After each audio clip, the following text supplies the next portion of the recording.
بسم الله الرحمن الرحيم. السلام عليكم ورحمة الله وبركاته. إن الحمد لله نحمده ونستعينه ونستغفره ونعوذ بالله من شرور أنفسنا ومن سيئات أعمالنا. من يهده الله فلا مضل له ومن يضلل فلا هادي له. أشهد أن لا إله إلا الله وحده لا شريك له وأشهد أن محمدا عبده ورسوله وصفيه وخليله صلوات الله عليه وعلى آله وصحبه ومن تبعهم بإحسان إلى يوم الدين. قال الله تعالى في القرآن الكريم: يا أيها الذين آمنوا اتقوا الله حق تقاته ولا تموتن إلا وأنتم مسلمون. أما بعد.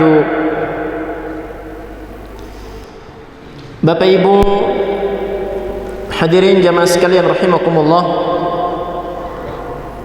alhamdulillah kita bersyukur kepada Allah Azza wa Jalla atas berbagai limpahan nikmat dan karunia yang Allah berikan kepada kita semua, sehingga di malam hari ini kita bisa melanjutkan kembali kajian rutin kita dengan kita mengkaji kitab Al-Arba'un Hadithan Nabawiyyah fi Minhaj ad-Da'wah as-Salafiyyah, 40 hadis nabawi dalam manhaj dakwah salafiyah yang ditulis oleh Syekh Sa'id Muhammad Musa Husain Idris As-Salafi. Salawat dan salam semoga senantiasa tercurahkan kepada Nabiullah, Nabi kita tercinta Nabi Muhammad sallallahu alaihi wasallam, kepada keluarga beliau, sahabat-sahabat beliau dan pengikut-pengikut beliau. Bapak Ibu hadirin jamaah sekalian rahimakumullah, di kitab ini beliau membawakan 40 hadis pilihan yang beliau pilih yang berkaitan dengan dakwah manhaj salaf. Kemudian di bagian paling pertama, di bagian tamhid, beliau menjelaskan tentang apa itu al-manhaj as-salafi.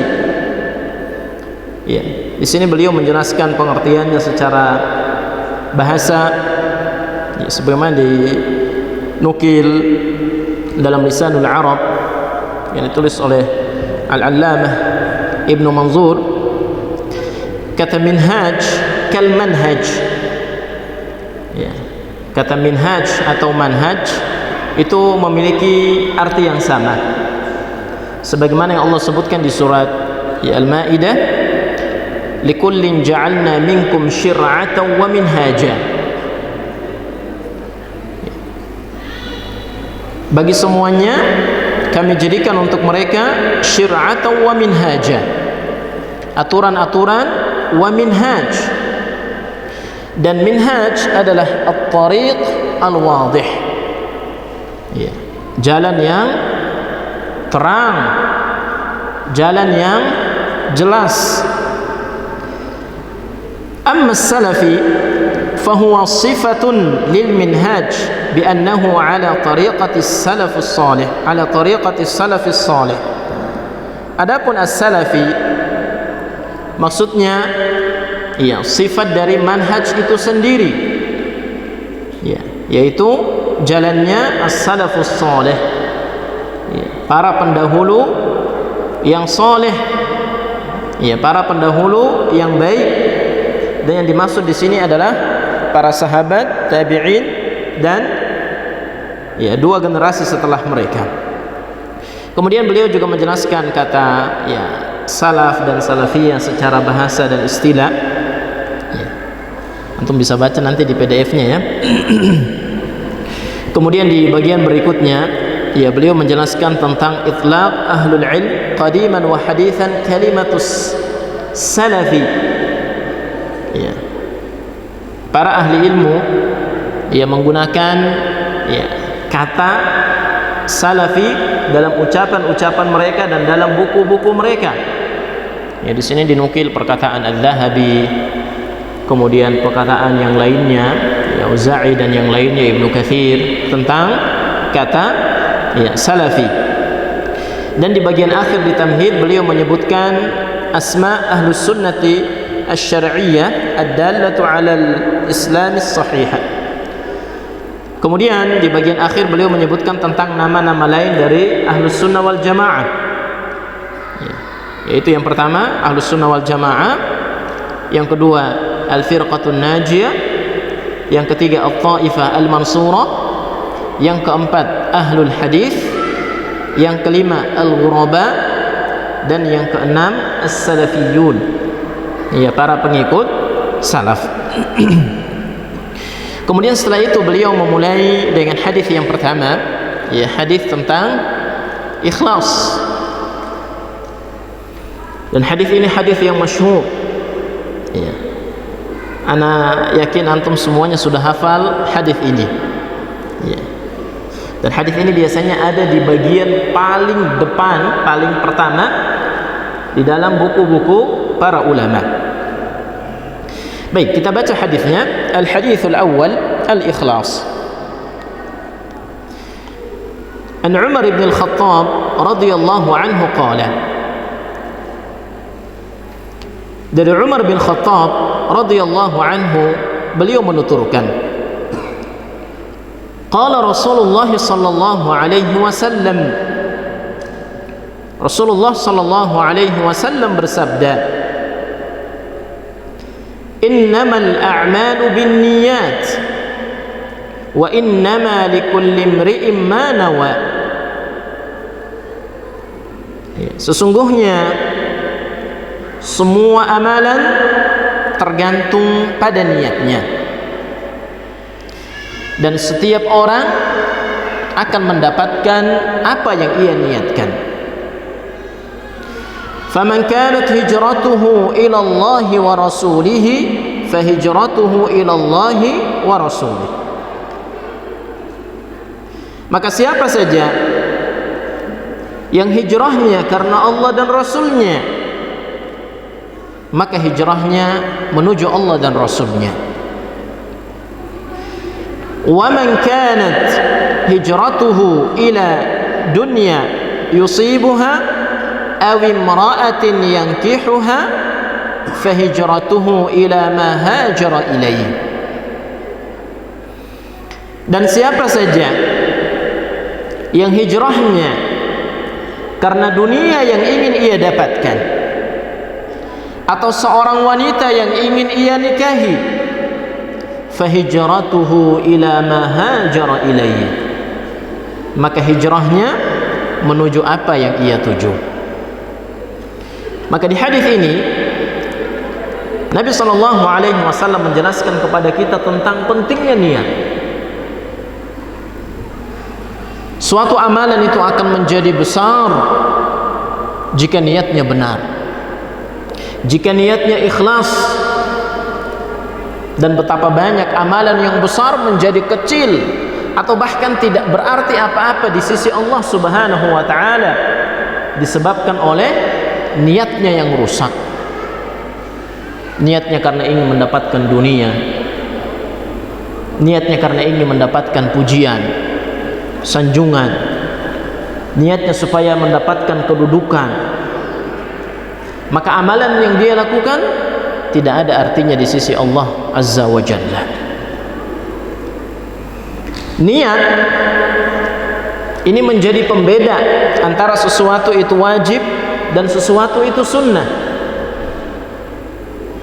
Sebagai contoh misalnya, terkadang kita lihat ya, ada dua orang yang sholat ya dengan jumlah rakaat yang sama, gerakan yang sama, tapi bisa jadi yang satu sholat subuh, yang satu sholat sunnah. Bedanya di mana? Di niat. Jadi niat ini bisa membedakan sesuatu itu wajib dan sesuatu itu sunnah. Kemudian niat juga bisa membedakan antara sesuatu itu bernilai pahala di sisi Allah dan sesuatu itu hanya kebiasaan. Sebagai contoh misalnya, ada dua orang mandi, dua orang mandi, sama-sama mandi.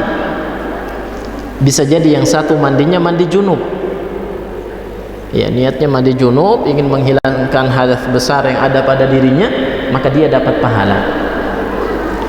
Yang satu karena memang biasanya mandi, pagi mandi, sore mandi, maka dia sekedar mandi, nggak dapat pahala, nggak dapat pahala. Bahkan kebiasaan sehari-hari, kebiasaan yang kita lakukan sehari-hari itu bisa bernilai ibadah, bisa bernilai pahala di sisi Allah, disebabkan oleh niat yang ada pada kita. Contoh misalnya, ada dua orang sama-sama tidur. Yang satu tidur karena memang ngantuk, yang satu lagi tidur dengan niat supaya saya beristirahat, supaya badan saya sehat, kuat, nanti bangun saya bisa beribadah kepada Allah. Maka yang tidur dengan niat seperti itu, niatnya supaya bisa beribadah lagi, maka dia dapat pahala dengan tidurnya. Yang satu karena tidur itu menjadi kebiasaan, artinya kalau ngantuk dia tidur, maka dia tidak mendapatkan apa-apa. Maka niat itu penting jemaah sekalian. Dengan niat yang baik, sesuatu yang kita lakukan itu akan bernilai ibadah di sisi Allah Subhanahu wa ta'ala. Dan dengan niat yang rusak, ibadah sebesar apapun, ibadah sebanyak apapun, tidak bernilai pahala dan sia-sia di mata Allah Azza wa Jalla. Kemudian ini dijelaskan oleh penulis, beliau mengatakan, hadzal hadis min jawami'il kalim. Hadis ini termasuk di antara jawami'il kalim atau jawami'ul kalim. Jawami'ul kalim maksudnya adalah kalimat-kalimat yang ringkas, singkat, tapi maknanya padat. Jadi hanya beberapa kata, singkat, ringkas, tapi maknanya padat. Kalau dijabarkan sangat luas. Ini dimaksud dengan jawami'ul kalim.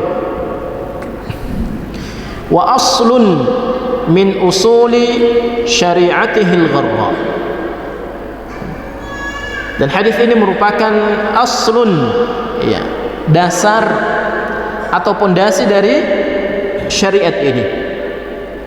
Wa qa'idatun muhimmatun min qawa'id dinihil wadha. Dan hadis ini menjadi kaidah yang sangat penting di dalam beragama.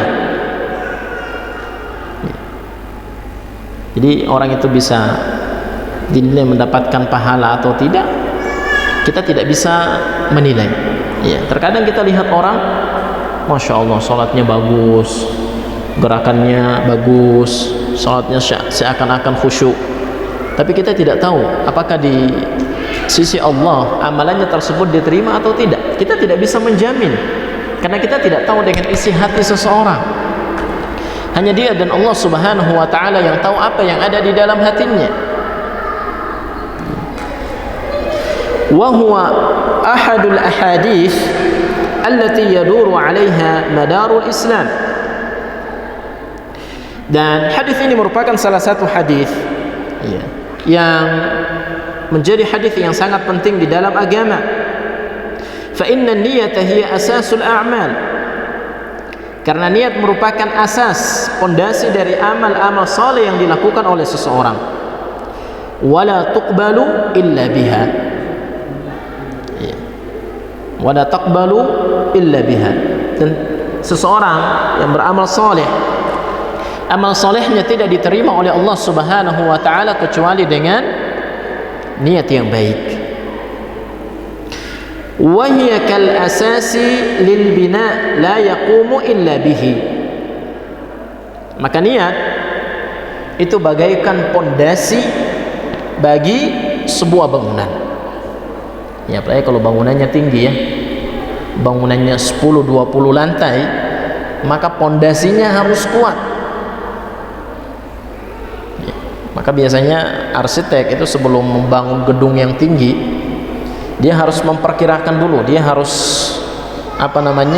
studi kelayakan dulu, kira-kira tanah di sekitar sini seperti apa ya. Setelah tahu tanahnya bagaimana, nanti disesuaikan pondasinya harus sekuat apa untuk menahan beban 20 lantai yang akan kita bangun. Itu semua dipelajari ya.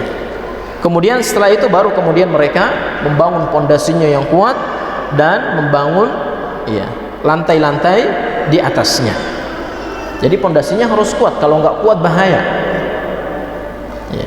Biasanya kalau bangunan tinggi pondasinya harus dalam ya, besar ya, lebar mungkin, atau mereka maku bumi supaya menahan ketika ada gempa. Bahkan bisa diperkirakan bangunan ini yang tingginya 20 lantai bisa ya tahan ketika terjadi gempa misalnya sekian skala liter. Itu sudah bisa diperkirakan. Jadi intinya itu ada di pondasinya. Ketika pondasinya kuat, maka bangunannya pun insya Allah akan kuat. Tapi ketika pondasinya lemah, rapuh, maka ada gempa sedikit saja, ini bisa roboh semuanya, bisa runtuh bangunan yang tinggi tersebut. Begitu pula dengan niat kita. Amalan sebesar apapun, sebanyak apapun, ketika tidak diikuti dengan niat yang ikhlas, maka sia-sia amalan tersebut. Ada orang yang sedekahnya 1 miliar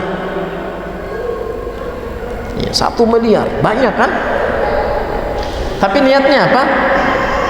Wah, supaya dia jadi terkenal kalau dia itu orang yang dermawan. Bahkan dia pesan ke orang yang menerima ya, sedekahnya tersebut, jangan lupa ya, nanti tulis nama saya yang paling atas, nomor 1, karena saya yang paling banyak. Maka sedekahnya yang banyak itu tidak ada artinya di sisi Allah Subhanahu wa ta'ala. Tapi kalau ada orang yang bersedekah hanya 1 juta tapi dia ikhlas, maka yang 1 juta ini jauh lebih baik dibandingkan 1 miliar dan tanpa diikuti dengan keikhlasan.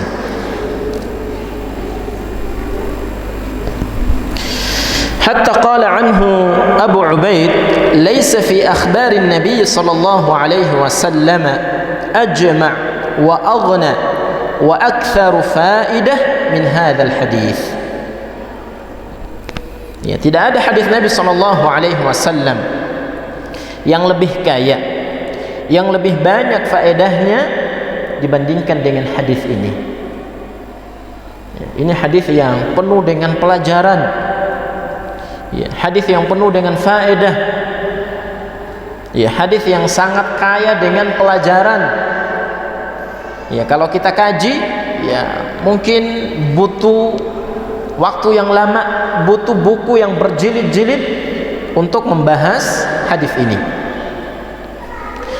Wa ruwiya 'an Asy-Syafi'i annahu qala, ya, dan diriwayatkan dari Imam Asy-Syafi'i, beliau berkata, "Hadzal hadits thuluthul ilm." Ya, hadis ini itu sepertiga dari ilmu. Ya, subhanallah, sepertiga ya. Ya, dari semua ilmu agama sepertiganya ada di hadis ini. Wa yadkhulu fi 70 baban min al-fiqh. Dan hadis ini yaitu masuk ke 70 bab dalam ilmu fiqh.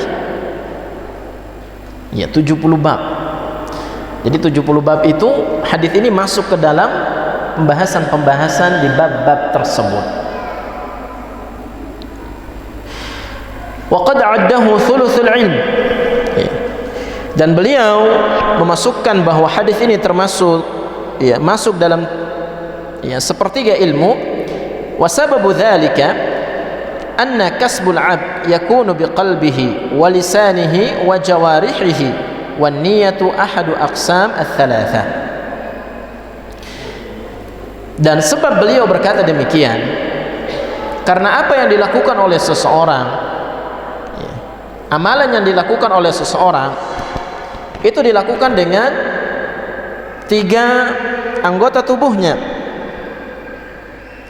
atau dengan 3 perkara. Yang pertama dengan hatinya, yang kedua dengan lisannya, dan yang ketiga dengan anggota tubuhnya, dengan tangannya, dengan kakinya, dengan gerakan-gerakannya. Bahkan keimanan sebagaimana yang dikatakan oleh Ahlus Sunnah wal Jamaah bahwa iman itu harus diucapkan dengan lisan, kemudian diyakini di dalam hati, dan diamalkan dengan amal perbuatan. Jadi 3 hal ini harus ada, diucapkan dengan lisan, diyakini di dalam hati, dan diamalkan dengan amal perbuatan. Begitu pula dengan amalan yang lain, sholat misalnya. Sholat itu ada ucapan yang kita ucapkan, ada bacaan yang kita baca, kemudian ada gerakan yang kita lakukan, takbiratul ihram, kemudian kita ruku, kemudian kita sujud. Kemudian sholat itu pun dilakukan dengan hati, artinya dengan niat beribadah kepada Allah Subhanahu wa ta'ala. Maka niat itu menjadi bagian dari ibadah yang dilakukan oleh seseorang.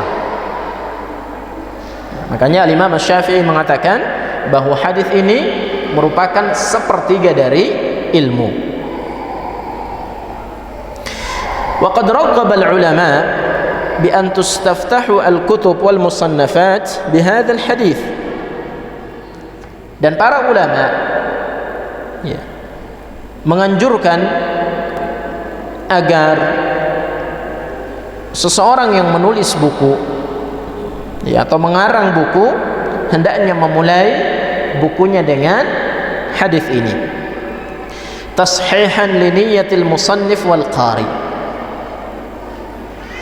supaya hadis ini meluruskan niat penulis dan meluruskan niat pembaca,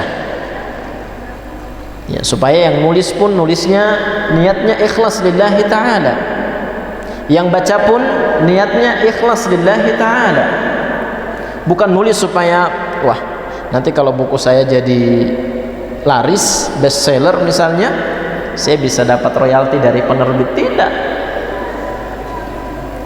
tapi niatnya ikhlas lillahi ta'ala. Sebagai contoh, di masanya Imam Malik itu sebenarnya sudah ada kitab Al-Muwatta yang lain,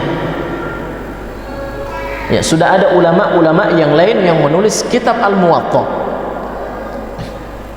Namun beliau Al-Imam Malik nulisnya kitab yang sama dengan yang ditulis oleh orang lain, oleh ulama-ulama yang lain.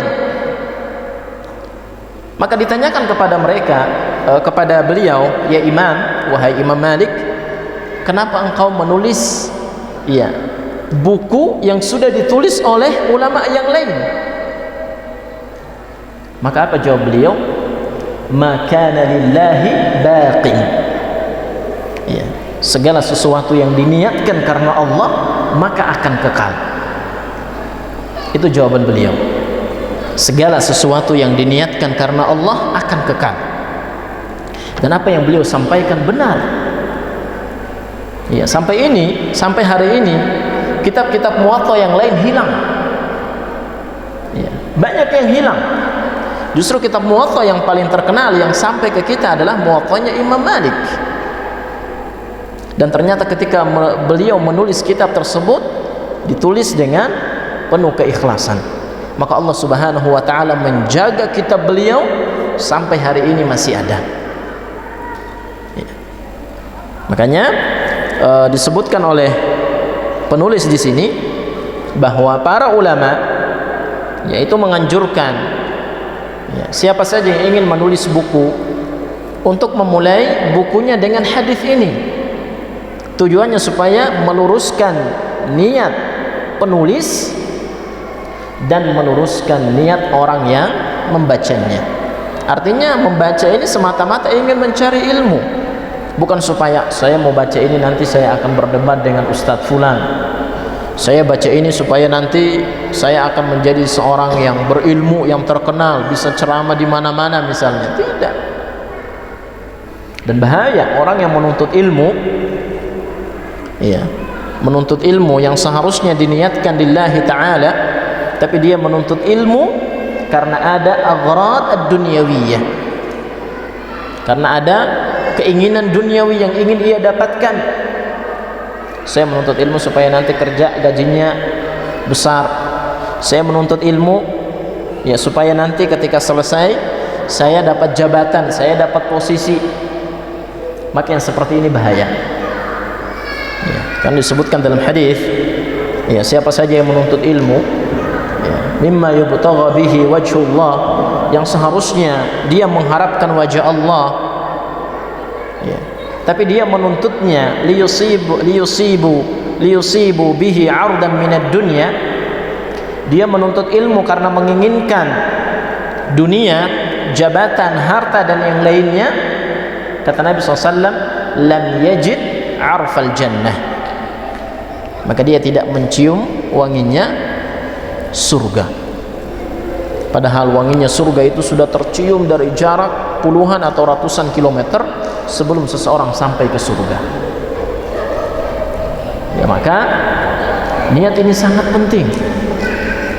Ya, niat ini sangat penting.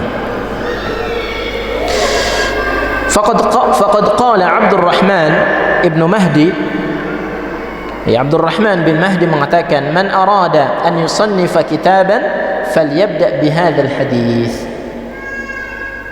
Siapa saja yang ingin menulis kitab, maka hendaknya dia memulai dengan hadis ini. Hendaknya dia memulai dengan hadis ini. وقد بين النبي صلى الله عليه وسلم في هذا الحديث منزلة النية من الأعمال. Dan di hadis ini Nabi sallallahu alaihi wasallam menjelaskan tentang kedudukan niat dalam amal saleh, wa annaha syamilatun likulli al-a'mal. Dan niat ini mencakup semua amalan yang dilakukan oleh seseorang. Ya, amalan apapun, ibadah apapun yang dilakukan oleh seseorang, pasti di situ ada niatnya. Ya, orang sholat pasti di situ ada niat. Puasa, zakat, haji, awalnya dimulai dari niatnya. Maka niatnya di sini menjadi tolak ukur, ya, di sisi Allah Subhanahu wa Ta'ala. فلا تصح الأعمال الصالحة ولا تقبل إلا بالنيات الصحيحة. Maka amalan saleh yang dilakukan oleh seseorang tidak akan diterima oleh Allah kecuali dengan niat yang benar. Ya, kecuali dengan niat yang benar. Wa qawluhu, adapun sabda Nabi sallallahu alaihi wasallam, innamal a'malu binniyat jam'u niyyah. Adapun ucapan beliau bahwasanya semua amalan itu tergantung niatnya. Iya, kata niat itu bentuk jama dari kata niyatun, wa hiya qasdus syai' muqtarinan bi fi'lihi. Dan yang dimaksud dengan niat adalah keinginan untuk melakukan sesuatu, ya, muqtarinan bi fi'lihi, yang diikuti dengan perbuatan. وَالتَّقْدِيرُهَا هُنَا إِنَّمَا الْأَعْمَالُ الصَّالِحَةُ بِالنِّيَّاتِ الصَّالِحَةِ. Dan yang dimaksud di sini adalah bahwa niat atau amalan saleh itu harus dilakukan dengan niat yang yang saleh atau niat yang benar. Wa innama likulli imri'in ma nawa. Dan setiap orang akan mendapatkan apa yang ia niatkan. Jadi niatnya apa dulu? Kalau niatnya lillahi ta'ala, maka yang dia dapatkan itu, dia dapatkan pahala, dia dapatkan kebaikan. Tapi kalau niatnya selain itu, ya, niatnya selain itu, bisa jadi dia dapat. Misalnya dia bersedekah yang banyak karena niatnya supaya mendapatkan pujian. Bisa jadi dia dapat pujian, tapi dia tidak dapat pahala di sisi Allah Subhanahu wa ta'ala. Beda dengan yang niatnya ikhlas, mau dipuji mau enggak, mau dilihat sama orang atau enggak, yang penting saya sedekah. Terkadang dia dapat pujian, tapi bukan itu tujuan utamanya. Tujuan utamanya bersedekah adalah mencari keridhaan Allah Azza wa Jalla. Faman nawa khairan yuthabu alaihi khairan. Maka siapa saja yang niatnya baik, maka pasti dibalas dengan kebaikan. Ya. Niat yang baik kemudian diikuti dengan cara yang baik dan dilakukan, maka akan dibalas dengan kebaikan. Ya. Dan antum jangan khawatir, semua kebaikan yang kita lakukan ya akan dibalas oleh Allah Subhanahu wa ta'ala. Ya. Kalaupun antum melakukan kebaikan kepada orang lain, kemudian orang itu ya tidak mempedulikan kebaikan antum, tidak menganggap kebaikan antum, bahkan meremehkan, merendahkan kebaikan antum, maka jangan sedih. Allah Subhanahu wa ta'ala yang akan membalas kebaikan yang kita lakukan. Ya, dan jangan pernah berharap balasan dari manusia. Jangan berharap saya sedekah ke dia nanti supaya dia sedekah ke saya bantu dia supaya nanti dia balas bantu saya. Enggak perlu. Niat kita ketika memberikan kebaikan kepada orang lain adalah mengharapkan ridha Allah, mengharapkan balasan Allah. Kita tidak berharap balasan manusia. Karena kalau itu yang antum cari, antum melakukan kebaikan kepada orang lain dengan harapan nanti orang lain akan membalas. Ketika nanti nggak dibalas, antum pasti sakit hati. Ya, antum pasti akan kecewa. Wah, saya udah baik-baik sama dia, ternyata kayak gini. Kalau tahu kayak gitu mah dulu saya nggak bantu. Kan kadang kayak gitu. Ya. Ini menunjukkan bahwasannya ya ucapan ini menggambarkan dia tidak ikhlas di dalam membantu saudaranya. Sudah kita bantu dia, kemudian kita lupakan kebaikan yang kita lakukan. Dia mau balas atau enggak, ya itu urusan lain. Kalau dia balas, alhamdulillah. Kalau tidak pun, biar Allah Subhanahu wa ta'ala yang membalas kebaikan yang kita lakukan. Yang jelas kita harus yakin bahwa kebaikan yang kita lakukan akan dibalas dengan kebaikan. Di dunia kita dibalas, dan nanti di akhirat akan dibalas dengan yang lebih baik. Kemudian kata beliau, wa man nawa syarran falahu ma nawa. Dan siapa saja yang niatnya buruk, niatnya jelek, niatnya selain Allah, falahu ma nawa, maka yang dia dapatkan adalah apa yang ia niatkan. Apa yang ia niatkan. Bahkan terkadang ya niat tersebut tidak tercapai.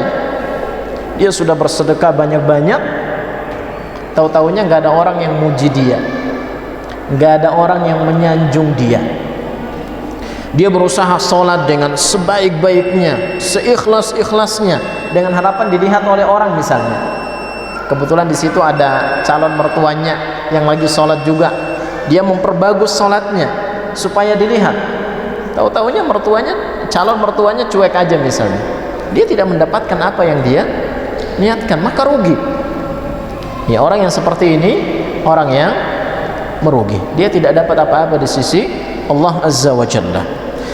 Baik hadirin jamaah sekalian rahimakumullah, saya sudah ngobrol dengan Ustadz Ahmad sepertinya waktu kajian kita terlalu sempit, maka saat azan kita stop untuk dengarkan azan. Setelah azan kita lanjut dengan tanya jawab sampai masuk waktu isya. Nah, ya, silahkan yang mau azan.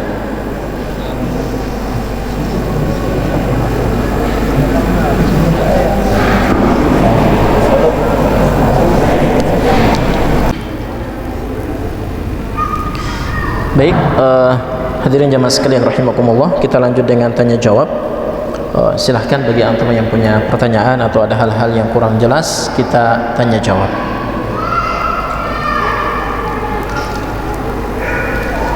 Nah, fadhal Ustaz. Ini tentang masalah niat, yang kita tahu niat itu kan amal qalbiyah, Ustaz. Nah, apakah pengertian bisa lebih dari itu, Ustaz? Contohnya seperti misalkan kita dari rumah jalan ke masjid, itu apakah sudah niat untuk sholat misalkan, atau misalkan dengan wudhu kita, apakah itu bisa jadi tolak ukur niat di situ tanpa kita menggambarkan dalam hati? nah, baik. Sebenarnya ketika seseorang berjalan menuju masjid atau ketika seseorang berwudu untuk ingin melaksanakan sholat, maka di situ sebenarnya sudah ada niat. Ya, sebenarnya sudah ada niat. Niat dia adalah untuk ya beribadah, untuk melaksanakan sholat. Tapi kalau misalnya nanti di jalan ketemu orang, ketemu yang lain, kemudian berubah, tadinya sholatnya lillahi ta'ala, tapi kemudian berubah menjadi dia ingin sholat supaya mendapatkan pujian atau supaya riya dilihat oleh orang lain, disebut sebagai orang yang soleh, maka jelas di sini dia tidak mendapatkan apa-apa dari sholatnya. Tapi niat awal dia tadi itu ikhlas, karena ketika dia berwudu dia ingin melaksanakan perintah Allah, dia ingin beribadah. Jadi di saat seseorang keluar dari rumah menuju masjid atau seseorang berwudu untuk sholat, maka di saat itu dia sudah berniat. Ya, dia sudah berniat, karena disebutkan pengertian niat adalah qasdus syai' muqtarinan ya bi fi'lihi, seseorang yang ingin melakukan sesuatu dan diikuti dengan perbuatan. Nah, jadi di situ sudah niat ya. Nah, baik, ada lagi yang lain? Nah, fadhal Ustaz.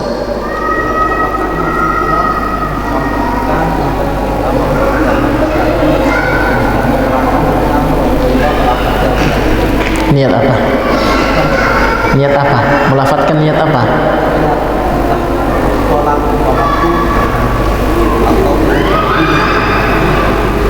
Nah, tidak pernah kita temukan ya satu hadis pun yang menjelaskan bahwa ketika Nabi sholat, Nabi melafadzkan niat ya kemudian beliau sholat.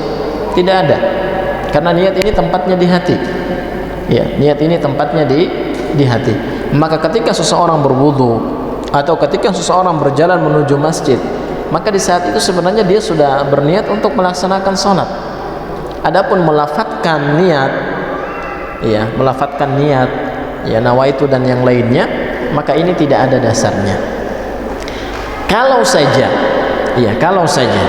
melafadzkan niat seperti ini itu sesuatu yang baik, maka pasti Rasulullah sudah melakukan.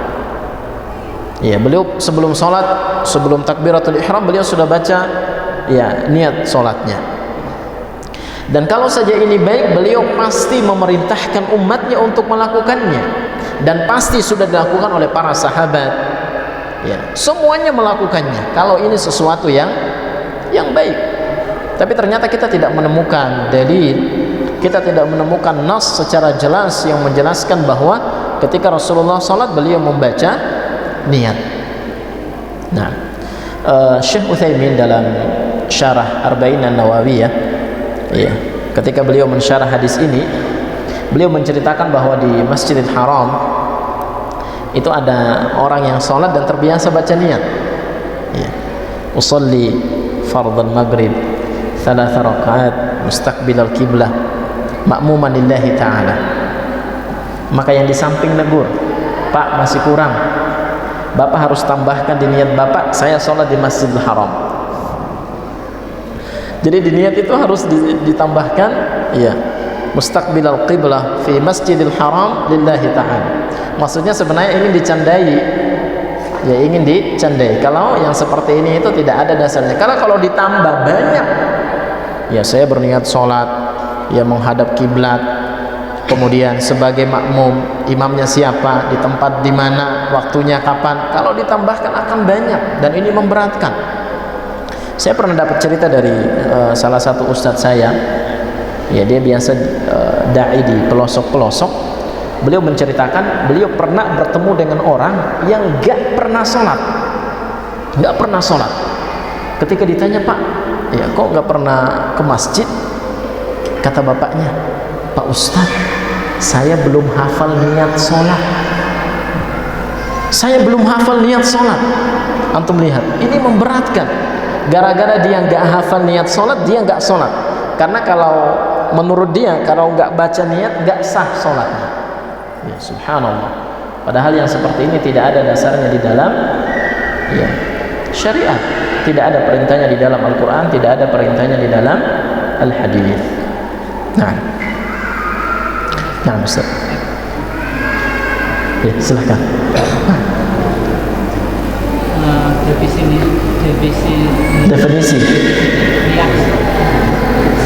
Definisi niat. Apakah tidak? Kadang saya itu dari rumah tanpa tapi kita tidak ditanyakan kita melangkah ke masjid. Apakah itu kalau kita nggak dasarnya dengan niat kita akan sholat, tapi kita sholat itu sudah merupakan niat apa bukan yang pertama? Apakah setiap amalan kita akan kita niat, setiap kita niat tapi tidak dilaksanakan itu apakah sudah dikategorikan itu ibadah? Contoh malam kita ingin sholat tahajud, kita siap mau sholat tahajud, qadarullah keinginan saya nanti sepertiga malam harus bangun. Tahu-taunya bangun subuh ya, bangun pas azan. Kita enggak sepertiga malam nggak bangun, akhirnya kita sholat subuh dan itu apakah kita lihat seperti itu tuh nggak dilaksanakan itu termasuk dapat tahanan? Baik, iya. Untuk pertanyaan pertama kaitannya dengan pengertian niat. Niat adalah keinginan untuk melakukan sesuatu diikuti dengan perbuatan. Ini niat. Seharusnya begitu. Karena biasanya orang niat nggak mungkin di dalam hati aja. Saya niat makan, udah gitu aja nggak mau makan, enggak.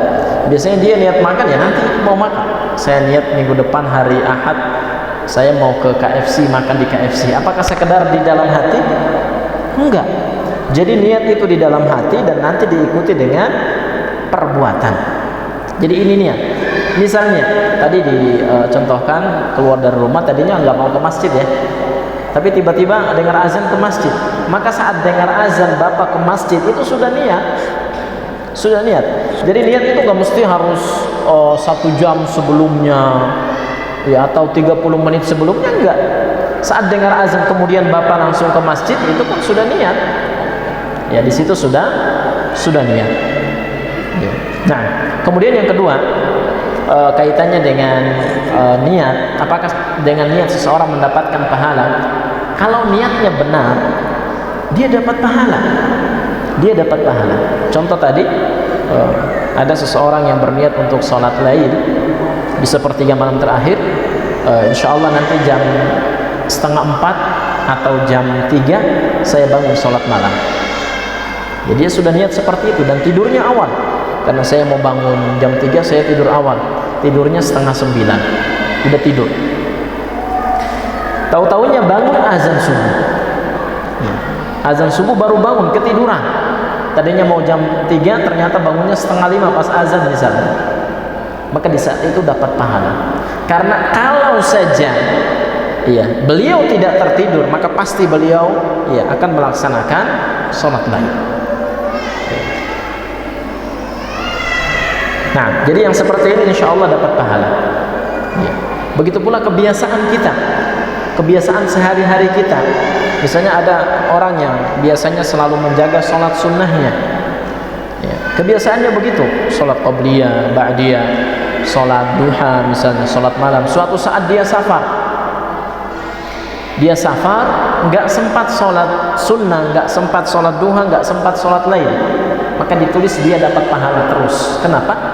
Karena kebiasaannya begitu. Kalau saja bukan karena safar, maka dia pasti akan melakukan amalan-amalan ini, maka dia tetap dapat pahalanya.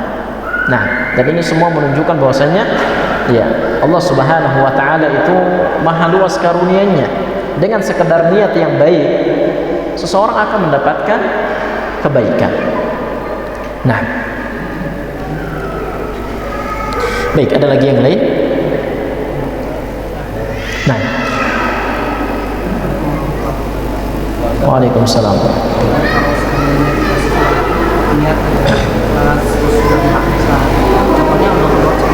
Nah, kita pas ngobrol kita jadi lihat apakah rusak amalan itu yang contohnya sampai tahun. nah, iya, kaitannya dengan amalan yang sudah lama dilakukan kemudian diceritakan kembali. Kalau diceritakan di sini bagian dari at-tahadduts bin ni'mah, ya at-tahadduts bin ni'mah. Misalnya dia ingin menceritakan kepada orang, alhamdulillah saya ini masih diberikan kemudahan oleh Allah untuk beramal soleh. Bulan lalu misalnya atau setahun yang lalu, alhamdulillah ada tetangga saya yang kesulitan, saya yang bantu. Artinya dia dengan tahadduts bin ni'mah, dia dapat nikmat, kelebihan harta, dan dia membantu orang lain. Niatnya begitu, tahadduts bin ni'mah, bukan karena riya, tidak ada masalah. Tapi kalau niatnya ingin riya, dia menceritakan seperti itu supaya, oh, masya Allah bapak orang baik, bapak ya orang yang rajin bersedekah, ringan tangan dan yang lainnya. Apakah ini akan membatalkan amalan tersebut? Jawabannya bisa jadi membatalkan. Ya, bisa jadi membatalkan.